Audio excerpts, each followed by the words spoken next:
Red Fort blast has happened, and after that we have seen a kind of a white-collar terrorism for the first time, sir.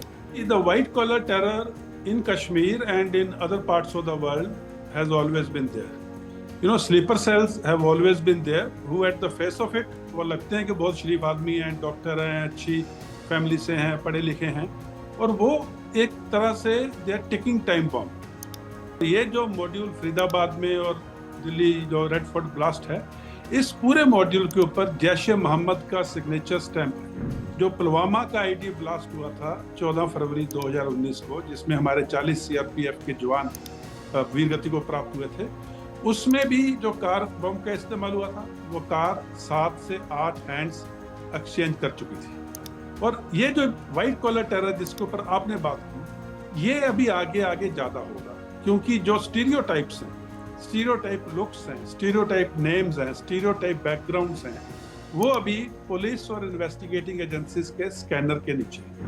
Society के उस हिस्से को अभी target किया जा रहा है टेररिज्म में एनरोल करने के लिए, जिसके ऊपर आम करके शक नहीं होता। और डॉक्टर का प्रोफेशन तो इतना नोबल प्रोफेशन है कि जान बचाने वाला प्रोफेशन है, और उनको रिक्रूट करके उनसे इनोसेंट लोगों की जान लेना हैवानियत का काम है। So do you see this attack as a revenge of Operation Sindoor? तो जैश मोहम्मद पाकिस्तान डीप स्टेट का एसेट है, और ये जो टेरर ब्लास्ट हुए, जो टेरर रिकवरीज हुई हैं, ये पूरी तरह से जैश मोहम्मद और टेरर पाकिस्तान सपोर्टेड है। अभी इन्वेस्टिगेशंस चल रही हैं, and I am very sure proof के साथ हमारी national investigation agency NIA proof के साथ इस बात को प्रूव करेंगे। How do India deal with this new kind of terrorism? Our counter-terror strategy is very clear, and India's reaction would come at the time and place of its own choosing. वक्त और समय और जगह वो हम decide करेंगे कि हमने इसको किस तरह से रिएक्ट करना है।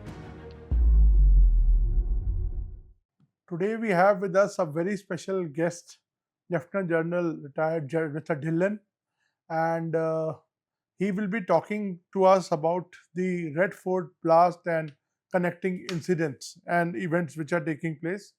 Thank you, sir, for sparing time. My first question to you, sir, is that this Red Fort blast has happened, and after that we have seen a kind of a white-collar terrorism for the first time, sir. Not for the first time, we have seen involvement of intellectuals earlier, but that was indirect. But this time it's looking like a more direct involvement of white-collar terrorists. Sir, you have dealt with terrorism very, very closely when you were serving in army and especially in Kashmir. Sir, how do you look at this sequence of events, sir? Mister Naveen, नमस्कार और जय हिंद, और आपके viewers को भी जय Hind. See, the white collar terror in Kashmir and in other parts of the world has always been there. Sleeper cells have always been there, who at the face of it, वो लगते हैं कि बहुत शरीफ आदमी हैं, डॉक्टर हैं, अच्छी family से हैं, पढ़े लिखे हैं, और वो एक तरह से they are ticking time bomb. और ये जो मॉड्यूल फरीदाबाद में और दिल्ली जो रेड फोर्ट ब्लास्ट है, इस पूरे मॉड्यूल के ऊपर जैश मोहम्मद का सिग्नेचर स्टैंप है। अगर आप आपके दर्शकों के एक बार रिफ्रेश करने के लिए, जो पुलवामा का आईडी ब्लास्ट हुआ था 14 फरवरी 2019 को, जिसमें हमारे 40 सीआरपीएफ के जवान वीरगति को प्राप्त हुए थे, उसमें भी जो कार बम का इस्तेमाल हुआ था, वो कार 7 से 8 हैंड्स एक्सचेंज कर चुकी थी, पुरानी कार थी। उसमें भी एक्सप्लोजिव का इस्तेमाल हुआ, उसमें भी सुसाइड बॉम्बर का इस्तेमाल हुआ, उसमें भी सुसाइड बॉम्बर ने पहले अपना एक वीडियो बनाया जिसमें वो जस्टिफाई कर रहा है कि वो क्यों सुसाइड कर रहा है, क्योंकि कोई भी religion, no religion justifies self destruction and killing of innocent civilians in cold blooded murder.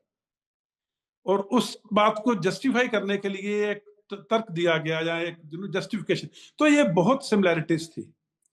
और ये जो व्हाइट कॉलर टेरर जिसके ऊपर आपने बात की, ये अभी आगे आगे ज्यादा होगा, क्योंकि जो स्टीरियोटाइप्स हैं, स्टीरियोटाइप लुक्स हैं, स्टीरियोटाइप नेम्स हैं, स्टीरियोटाइप बैकग्राउंड्स हैं, वो अभी पुलिस और इन्वेस्टिगेटिंग एजेंसीज के स्कैनर के नीचे हैं। तो इसलिए उस जो स्कैनर है या जो पुलिस और एजेंसीज की जो नजर है, उससे बचने के लिए सोसाइटी के उस हिस्से को अभी टारगेट किया जा रहा है टेररिज्म में एनरोल करने के लिए, जिसके ऊपर आम करके शक नहीं होता। और डॉक्टर का प्रोफेशन तो इतना नोबल प्रोफेशन है कि जान बचाने वाला प्रोफेशन है, और उनको रिक्रूट करके उनसे इनोसेंट लोगों की जान लेना हैवानियत का काम है ये। So this is a module of Jaish e Mohammed world over. Hamas में और बाकी जगहों पे white collar terror was always there.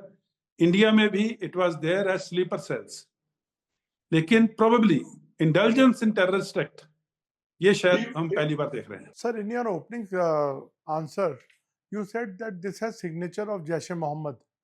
And we know Jaish-e-Mohammed has somewhere the backing of Pakistani state agency, the ISI. So there are direct links. In fact, one of the leaders, a former Prime Minister of Pakistan occupied Kashmir, Mr. Anwarul Haq, said that from Red Fort to terror to forest of Kashmir, we are going to hit India. So do you see this attack as a revenge of Operation Sindoor? देखिए, पाकिस्तान की जो deep state है या पाकिस्तान की जो state है, पाकिस्तान में politician, military, ISI, intelligence, army, इनमें कोई डिफरेंस नहीं है। इन सब का एक ही एजेंडा है कि इंडिया में किसी तरह से हलचल फैला के रखना, इंडिया में टेररिज्म फैला के रखना। तो जो अभी आपने नाम लिया पाकिस्तान ऑक्युपाइड कश्मीर के फॉर्मर प्राइम मिनिस्टर का, 3-4 दिन पहले वो प्राइम मिनिस्टर हटे हैं, उनका जो बयान था और असेंबली में बयान है ये, और उसको डायरेक्टली लिंक कर रहा है कि Pakistan was very much involved in what happened in Delhi red fort blast. तो पाकिस्तान की डीप स्टेट और जैश ए मोहम्मद एक है। जैश ए मोहम्मद जो है पाकिस्तान डीप स्टेट का ही प्रोडक्शन है।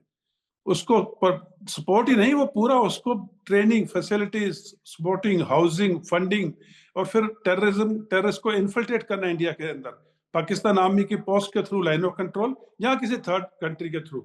तो जैश ए मोहम्मद पाकिस्तान डीप स्टेट का एसेट है। और ये जो टेरर ब्लास्ट हुए, जो टेरर रिकवरीज हुई हैं, ये पूरी तरह से जैश ए मोहम्मद और टेरर पाकिस्तान सपोर्टेड है। अभी इन्वेस्टिगेशंस चल रही हैं, and I am very sure proof के साथ हमारी national investigation agency NIA proof के साथ इस बात को प्रूव करेंगे। So how should India react to this? Like you have written a very fabulous book, and I am already almost finished that book, reading that Operation Sindoor. How do India deal with this new kind of terrorism? And if you say, do you think they have penetrated very deep already? तो India ने operation सिंदूर के बाद में बहुत clear अपनी counter terror strategy declare की थी। Any act of terror will be seen as act of war. और जो टेरर कमिट कर रहे हैं, वो टेररिस्ट या उनके सपोर्टर्स या उनको सपोर्ट करने वाला देश, इनमें हम कोई अंतर नहीं मानेंगे। हमारे लिए वो सब टेररिस्ट हैं। So our counter terror strategy is very clear, and India's reaction would come at the time and place of its own choosing. वक्त और समय और जगह वो हम डिसाइड करेंगे कि हमने इसको किस तरह से रिएक्ट करना है। आज का India is not India of yesterday. हमारा कल वाला हिंदुस्तान नहीं है। It's a new India. It's a 4th largest economy. It is the 6th largest in human resource. We are the 1/6 of the world. We are the mighty military. और operation Sindoor में हमने दिखा दिया कि कैसे 4 दिन के अंदर एक न्यूक्लियर पावर घुटनों के बल आकर के शांति या सीजफायर की भीख मांगती है। वो हमारी सेनाओं ने, हमारे डिप्लोमेसी ने, हमारी पॉलिटिकल विल ने, हमारे पूरे देशवासियों ने मिल करके जो जज्बा था वो प्रूव कर दिया है। So our counter terror strategy is very clear. Any act of terror against Indian state, Indian military, Indian citizen is an act of war, and there is no differentiation between a terrorist supporter, and a government supporting the terrorism in India. So you cannot rule out Operation Sindoor 2.0. Absolutely, it can take any shape, it can be in any kind, it can be at any time, it can be at any place. Our reaction, our action, our retaliation is a subject of our choosing. So call it by any name, but we will hold all the cards, and we will react at the time and place of our choosing. Sir, as you said that stereotypes are already under scanner of our agencies. Now, my earlier question was also to you, how will India tackle this? Because, you will not even know now that who are terrorists. They are very much part and parcel of society. They are in white collar jobs. even journalists. Recent some of the locations of some big publications in Kashmir came under scanner. So how to deal with it? मैं इस question का answer दो हिस्सों में दूंगा. First is the first part, how should India deal with it. Even in case of a war, nations go to war, militaries only fight on the border. And in counter-terrorist operations, it is the nations which will counter the terror. Militaries or security agencies or intelligence agencies only fight on the field. Every citizen is a soldier, not in uniform. We as nation, we as citizens, we have to be very alert what's happening around us. हमारी खुद की safety, हमारे परिवार की safety, हमारे मोहल्ले की safety और हमारे देश का सुरक्षा, ये हमारे हाथों में है, हर एक सिटीजन के हाथों में, हर नागरिक के हाथों में. So we must be very alert. Taking example of this particular incident, ना फरीदाबाद में किसी ने अपना घर या मकान किराए पे दिया है, उस मकान में टेररिस्ट लाके एक्सप्लोजिव्स डंप कर रहे हैं. अभी जो सामने आ रही है बात की, शायद वो मालिक मकान भी शामिल था जब औरत थी वो. लेकिन अगर आपका कोई प्रॉपर्टी आपने रेंट पे दी है और आप उसके बारे में बाद में भूल गए हो कि हाँ ठीक है किराया आ रहा है, और ऐसे जो टेरर मॉड्यूल्स होते हैं वो किराया भी आपको ज्यादा देंगे. अगर मार्केट रेट 10,000 है तो आपको शायद वो 15,000 देंगे, ताकि आप एकदम से उनको वो अपनी प्रॉपर्टी किराए पे दे दीजिए. और अगर आपको ये नहीं मालूम कि आपकी प्रॉपर्टी या आपका मकान किस तरह से इस्तेमाल हो रहा है, फिर गलती आपकी है. अभी इसी को एग्जाम्पल लीजिए, कोई आ रहा है आपके कमरे में बॉक्सेस डंप कर रहा है, फिर 1 महीने तक नहीं आ रहा, फिर 2 महीने बाद फिर आता है, फिर 2 बक्से डंप करके चले जाता है. अगर कोई दुकानदार वेयर हाउस की तरह यूज कर रहा है, तो सुबह आएगा 4 बक्से डंप करके जाएगा, दोपहर को उसका लड़का आएगा 3 आइटम निकाल के ले जाएगा, शाम को फिर नया माल आ जाएगा अगले दिन. तो हर रोज वो अपने इस्तेमाल हो रहा है, वो आपको पता है कि उसकी दुकान वहां पे है, ये उसका दुकान का मालिक है. इस तरह से जब भी आप प्रॉपर्टी किराए पे देते हो, दो चीज बहुत जरूरी है. पहले आप उसकी वेरिफिकेशन पुलिस से करवाइए. आपके आसपास में इलाके में कोई भी शकिया हरकत है, शकिया इंसान है, उसकी इंफॉर्मेशन पुलिस को दीजिए. और दूसरा, आप समय समय पे अपनी प्रॉपर्टी को चेक करते रहिए वो किस काम के लिए इस्तेमाल हो रही है. और इसके अलावा as an alert citizen, suspect everyone, respect everyone. ये बहुत जरूरी है कि आप हर एक की इज्जत कीजिए, लेकिन हर एक को शक की नजर से भी देखिए अगर वो कोई शकिया कार्रवाई में is involved.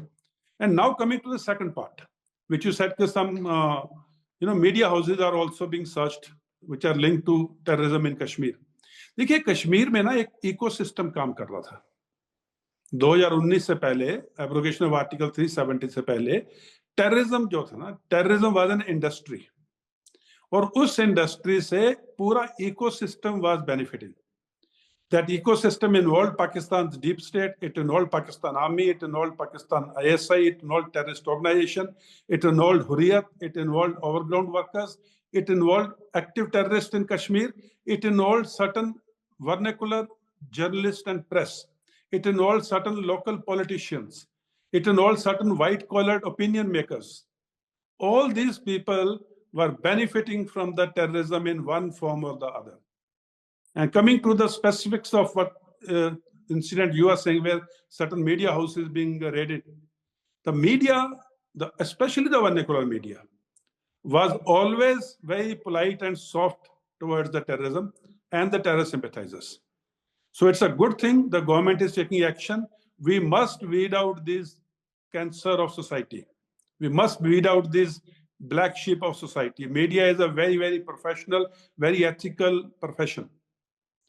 If someone is indulging in anti-national activities and is supportive of terrorists, I think there is no space for such people in a respected profession like journalism and media. Sir मेरा एक सवाल और है, बड़ा सवाल ये है कि despite all the alertness, despite all the new technology which Indian security agencies are using, Pakistan is successfully still recruiting people from across the border. How is this happening? And this is a very serious concern because communication is taking place, in third countries. So I think it's a very complicated situation, what I can see. नवीन जी, जो ना आम करके लोग बात करते हैं radicalisation, radicalisation इस तरह के व्हाइट कॉलर रिक्रूटमेंट के लिए एक हिस्सा है.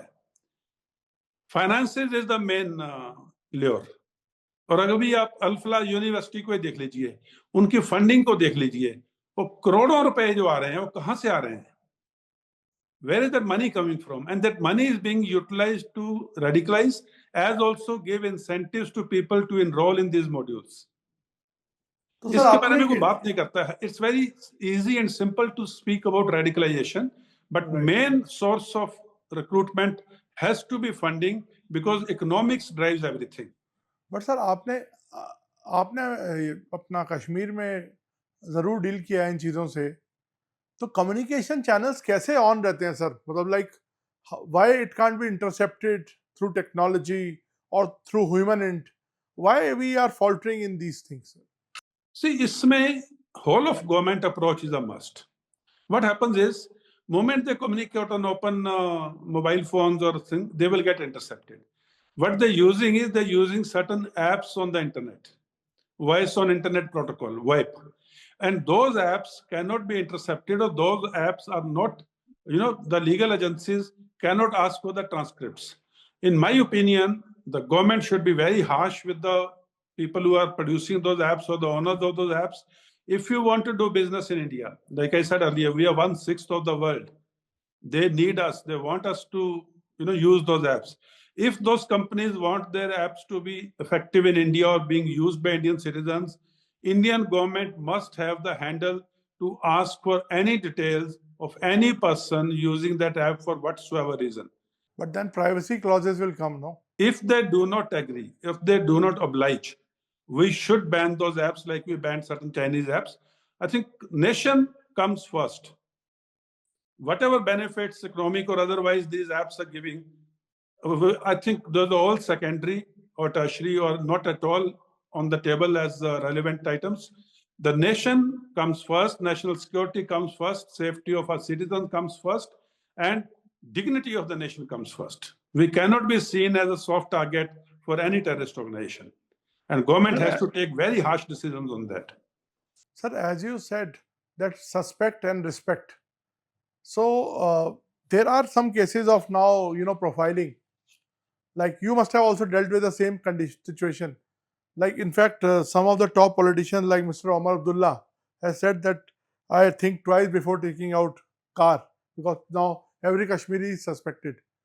So that is also not right. What do you say about that? See, I do not comment on the politicians or political statements. But what I am trying to say is, if you see anyone indulging in a suspicious activity, Right. you should be alert. And when you are alert, you should suspect. When you suspect, you should always respect till he is proven to be indulging in anti-national activities. So suspect all, respect all is a concept of a human behavior. When I say suspect all, I mean you must be alert what's happening in your surrounding.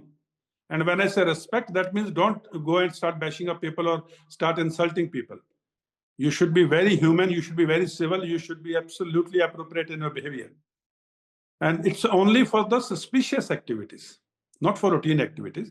And it is a responsibility of every citizen to be alert about its environment. And in case you observe anything suspicious, report to the security agencies. बाकी politician बातें करते रहेंगे, I don't care much about it. Sir मेरा अगला सवाल आपसे है कि कश्मीर में भी आपने इस तरह की सर सिचुएशन से डील किया होगा, जबकि पढ़े लिखे लोग उसमें इन्वॉल्व थे. उसको आपने कैसे हैंडल किया और कैसे उसको न्यूट्रलाइज किया सिचुएशन को? इसके ना दो पहलू रहते हैं. एक तो है कि you are involve in anti national activities. आप चाहे पढ़े लिखे हो चाहे पढ़े लिखे नहीं हो, आप किसी अच्छे खानदान से बिलोंग करते हो या किसी नॉर्मल खानदान से बिलोंग करते हो, आप कोई अच्छी नौकरी कर रहे हो या कोई नॉर्मल अपना बिजनेस कर रहे हो, it does not matter. If you are dealing or indulging in anti-national activities, you will be taken by the law. The law will take its course, and there is no double standards in that कि आप पढ़े लिखे हो या पढ़े लिखे नहीं हो. Law is same for all. Second is, जो पढ़ा लिखा ना उसकी एक एक्सेप्टेबिलिटी है सोसाइटी में. एक लेजिटिमेसी है कि यार डॉक्टर है, अच्छा आदमी है, शरीफ आदमी है, अच्छा प्रोफेशन है. सो जो मैं बात कर रहा था सस्पेक्ट ऑल, रिस्पेक्ट ऑल, वो जो सस्पेक्ट ऑल वाला पार्ट है ना उसमें, वो काफी नीचे रहता है, और रिस्पेक्ट ऑल वाला पार्ट जो है ऐसे प्रोफेशन के लिए काफी हाई रहता है. So as a result, these people are able to carry out their nefarious activities without being suspected and always respected. So इसलिए मेरा जो कहना है कि suspect all irrespective of his background, his status, his or her, and respect all irrespective of whatever, unless you are very sure that he or she is indulging in anti-national activities. So it's must, because as a security agency, you cannot differentiate based on the caste, creed, religion, as they say. It has to be the activities of the individual which would decide how he or she has to be dealt. Sir, India is also now facing another challenge from the eastern side. Like we have seen, yesterday we did an interview with Ms. Sheikh Hasina's son. He said that Lashkar-e-Taiba and all are having a free run right now in Bangladesh. Can that also be a challenge? And there can be also a possible Dhaka link to this. The investigations are going on, so we should not, jump the gun. But I spoke to a couple of people who are involved in the investigation. So Dhaka link is not ruled out as well. So do you think that it's a big challenge now for India now from the eastern side as well? Mr. Naveen, before Ms. Sheikh Hasina came to power in Bangladesh, Bangladesh was hotbed of ISI activities. Yes. All the terrorist organizations operating in Northeast, starting from Manipur to Nagaland to Assam, they all had their bases in Bangladesh and Myanmar.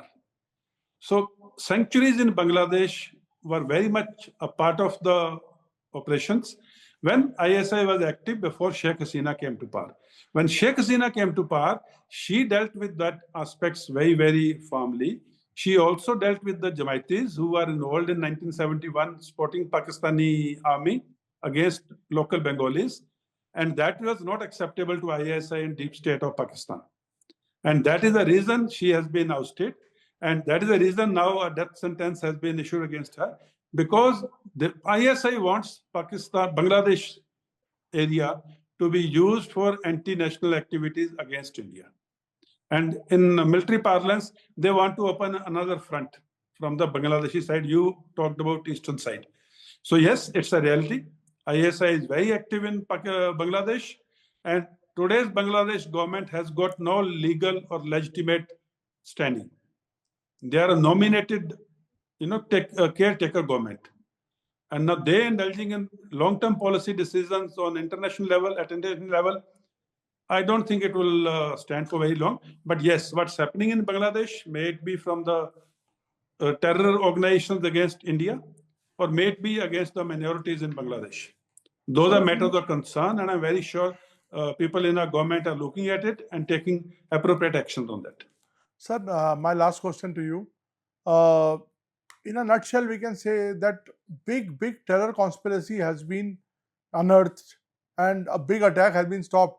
We have seen tons and tons of explosives recovered from several parts of it. Transcends several states. So it's a very concerning picture. So do you think now that India there's a time to change our strategy of national security? We have to hit the ecosystem which is working. No terrorism can survive without the ecosystem supporting it. The local support is a must for any terrorism to survive in any country. Now, talking about this particular module and the type of recoveries which have happened, almost 2,900 kgs of explosive, 20 detonators, 24 remote control units which have been seized. Now, which has still not been seized and are still lurking around in the environment is anyone's guess. So this material only, those 20 detonators only, along with the 24 remote control units and 2,900 kgs of explosive, it had the capability of making 20 separate bombs of 150 kgs of explosive each. My God. Those could be detonated either simultaneously at the similar close by places, or pan-India, as you said, it spreads over states. So 20 bombs minimum, because 20 detonators were there. 24 remote control units are there. So 20 separate bombs of 150 kgs each was the capability only of this seizure. and if something which is still in the environment, which is still on the field, which is still not seized, you can imagine the type of, catastrophic impact it would have had if it was blasted in the multi-cities or number of cities. In population centers, we are a crowded country. So it's just very, very good action by the security forces, alert Jammu and Kashmir police, intelligence agencies. But I have an issue here. The local police on the morning of 10th, they, I think, took a wrong decision of going to the media too early. When all the people involved were still not apprehended, the complete recoveries were still not seized, like this car in question with that much of explosive was still not seized. This terrorist Umar, who ultimately blew himself up, was still not arrested. So giving out details and names of the people arrested and the recoveries made alerted these people who are still outside the net. And sir, how do you look at a university, Al Falah University, becoming the ground zero of hotbed of terror this activities? Al Falah University, now we are getting the details of the funding which it is getting from outside in crores, the type of claims it is making about its recognition or its accreditations. Now, if after this incident it is coming to light and people are not talking about it, I would like to question the people who are supposed to check this even beforehand. How come they were allowed to, do all these nefarious activities without anyone noticing it? The people who are supposed to carry out these checks and balances are the real culprits. They are the ones who have to be taken in and asked as to why they allowed these things to happen. They are the part of ecosystem. They are the part of the white collar ecosystem. अगर आज हमें पता लग रहा है कि 25 साल पुराना उनके ऊपर कोई इकोनॉमिक ऑफेंसेस का केस है, तो why no one took action against them? अगर आज पता लग रहा है कि इतने करोड़ों रुपए आए उनके अकाउंट में, so why no action was taken? अगर आज पता लग रहा है कि उनके पास तो वो accreditation ही नहीं है सेंट्रल गवर्नमेंट की, सिर्फ स्टेट गवर्नमेंट की है, फीस ले रहे हैं सेंट्रल गवर्नमेंट की ग्रांट्स के हिसाब से, but then why this was allowed to go unnoticed? Those people must be taken to task. जो ये लोग हैं जो ये हैं आस्तीन के सांप, जो कुछ पैसों के लिए, कुछ करप्शन के लिए, कुछ फेवर्स के लिए, who are allowing these anti-national activities, which is claiming lives of innocent Indians. They should be charged with, conspiracy of murder. That is very important. Unless we do this, there will be many more people who will allow this to go unnoticed.